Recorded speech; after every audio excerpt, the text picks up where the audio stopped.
इस बार जो है चुनाव जो है बिना आरक्षण के ही होगा हाई कोर्ट का, उसके क्या कहें? देखिए, हाई कोर्ट ने फैसला दिया है जी, तो हाई कोर्ट ही सर्वोपरि नहीं है, लोकसभा विधानसभा सर्वोपरि है ना।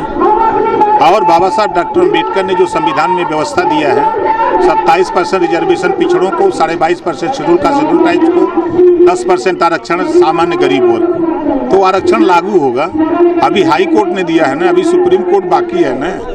अभी एक खबर आग की तरफ फैल रही है जब से फैसला आया है। तो अब जिन लोगों ने सरकार बनाई है, अब वो लोग भी सरकार में बैठे हुए लोगों से सवाल शुरू करेंगे ना, क्यों भैया अब हमारे साथ क्या हो रहा है, तो वो सवाल करेंगे तो सवाल का उत्तर आएगा। लखनऊ के कार्यालय के बाहर जिसमें लिखा हुआ है कि राजदेव जी को मतलब प्रवेश वर्जित। देखिए, 4 बार की सरकार में अति पिछड़ों के साथ अन्याय हुआ। नेपाल, प्रजापति, बिंद, कीवट, मल्ला, आरा, कर्कवंशी, बंजारा, बहलिया, कंगार, जुल्हा, दुनिया, अंसारी, साईं, दर्जी, फकीर, इन जातियों को समाजवादी पार्टी ने क्या दिया? जब इनसे हक की बात करिए तो बुरा है, इनके साथ लोडर बन के रहिए तो अच्छी बात है। हम अपने आज जैसे महिलाएं आई हैं, अपने हक के लिए निकल के आई हैं ना, घरों से महिलाओं को निकाल करके यहाँ तक पहुँचाना बड़ा टेढ़ी खीर है। तो समाजवादी पार्टी को चिढ़ इस बात की हो रही है कि आज जुल्हा, दुनिया, अंसारी, साईं, दर्जी, फकीर, शेख, सैयद, पठान को कितना सिपाही दरोगा बनाया, ये सवाल अगर देश में कोई कर सकता है समाजवादी पार्टी तो सिर्फ ओम प्रकाश राजभर। इस देश में पाल, प्रजापति, बिंद, कीवट, मल्ला, राजभर, चौहान, आरा, कर्कवंशी, बंजारा, बारी, बिहार, इसको हिस्सा कितना दिया 4 बार की सरकार में? ये आपको वोट क्यों दे? इसको राजनीतिक चाहे हिस्सेदारी हो, चाहे नौकरियों में हो, चाहे किसी भी क्षेत्र में सत्ता में रह करके आपने क्या दिया? जब ये सवाल अगर कोई पूछ सकता है किसी से तो ओम प्रकाश राजभर के अलावा कोई नहीं पूछ सकता है। तो समाजवादी पार्टी के मुखिया माननीय अखिलेश यादव जी को ये बात बुरी लग रही है कि हम तो अभी तक लोडर पैदा किए हैं, ये लीडर कहाँ से पैदा हो रहा है? तो उनको ओम प्रकाश राजभर से घबराहट है कि ये लीडर पैदा हो रहा है। तो 38% आबादी अकेले अति पिछड़े अति दलित की है, ये हिस्सेदारी अगर इनको जगा दिया तो फिर हमारा क्या होगा? फिर ये जुल्हा, दुनिया, सारी, साईं, दर्जी, फकीर, शेख, सैयद, पठान ये भी अपने हिस्से की बात करने लगेगा तो फिर तो हमारी खटिया खड़ी हो जाएगी। इस नाते ओम प्रकाश राजभर का विरोध हो रहा है। चुनाव का इस बार क्या रहेगा आपका? देखिए, चुनाव के 4 महीना 6 महीना के आसपास जब आता है तो पार्टियों का गठबंधन होता है। तो भारतीय जनता पार्टी भी 50 दलों की मिला के सरकार चला रही है। यूपी में 3 दलों की गठबंधन, बिहार, सब पूरा प्रदेश गठबंधन से है। तो गठबंधन 4-6 महीने रहते हैं तब होते हैं। उसके लिए अभी इंतजार करिए कि कहाँ गठबंधन होगा, किससे होगा। निकाय चुनाव में इस बार क्या आप? निकाय चुनाव भारतीय समाज पार्टी अकेले अपने दम पे लड़ेगी। नेताजी, अब तक तो आप जितने चुनाव लड़े लगभग गठबंधन से ही रहे हैं, तो अगली बार आपका विचार क्या होगा? अब कई बार बतावें आपको?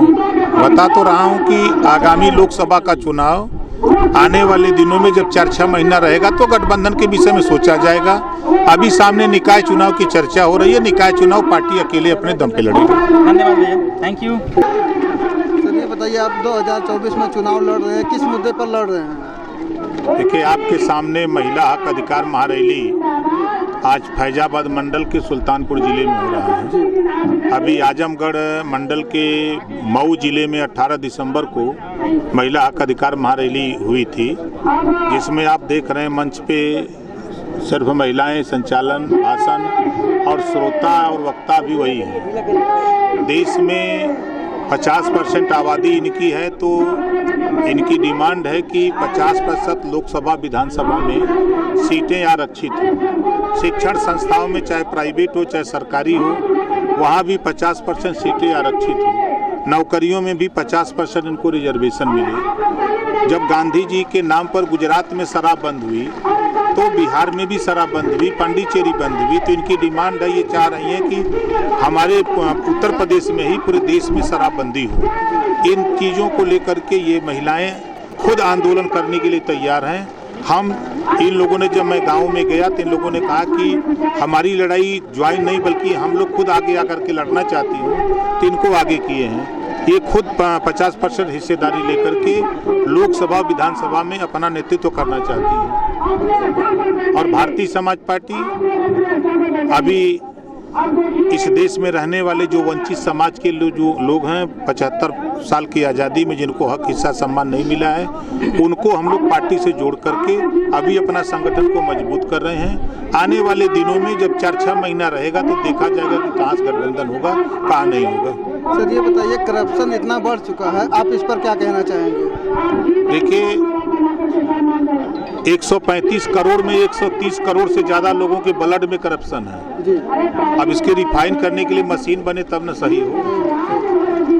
आज एक पोस्टर लगा हुआ है सपा कार्यालय लखनऊ के कार्यालय के बाहर, जिसमें लिखा हुआ है कि राजदेव जी को मतलब प्रवेश वर्जित। देखिए, 4 बार की सरकार में अति पिछड़ों के साथ अन्याय हुआ। नेपाल, प्रजापति, बिंद, कीवट, मल्ला, आरा, कर्कवंशी, बंजारा, बहेलिया, कंगार, जुलाहा, दुनिया, अंसारी, साईं, दर्जी, फकीर, इन जातियों को समाजवादी पार्टी ने क्या दिया? जब इनसे हक की बात करिए तो बुरा है, इनके साथ लोडर बन के रहिए तो अच्छी बात है। हम अपने आज जैसे महिलाएं आई हैं, अपने हक के लिए निकल के आई हैं ना, घरों से महिलाओं को निकाल करके यहाँ तक पहुँचाना बड़ा टेढ़ी खीर है। तो समाजवादी पार्टी को चिढ़ इस बात की हो रही है कि आज जुलाहा, दुनिया, अंसारी, साईं, दर्जी, फकीर, शेख सैयद पठान को कितना सिपाही दरोगा बनाया, ये सवाल अगर देश में कोई कर सकता है समाजवादी पार्टी तो सिर्फ ओम प्रकाश राजभर। जब आता है तो पार्टियों का गठबंधन होता है। तो भारतीय जनता पार्टी भी 50 दलों की मिला के सरकार चला रही है। यूपी में 3 दलों की गठबंधन, बिहार, सब पूरा प्रदेश गठबंधन से है। तो गठबंधन 4-6 महीने रहते हैं तब होते हैं। उसके लिए अभी इंतजार करिए कि कहाँ गठबंधन होगा, किससे होगा। निकाय चुनाव में इस बार क्या आप? निकाय चुनाव भारतीय समाज पार्टी अकेले अपने दम पे लड़ेगी। नेता जी, अब तक तो आप जितने चुनाव लड़े लगभग गठबंधन से ही लड़े हैं, तो अब की बार आपका विचार क्या होगा? अब कई बार बतावें आपको, बता तो रहा हूं कि आगामी लोकसभा का चुनाव आने वाले दिनों में जब 4-6 महीना रहेगा तो गठबंधन के विषय में सोचा जाएगा।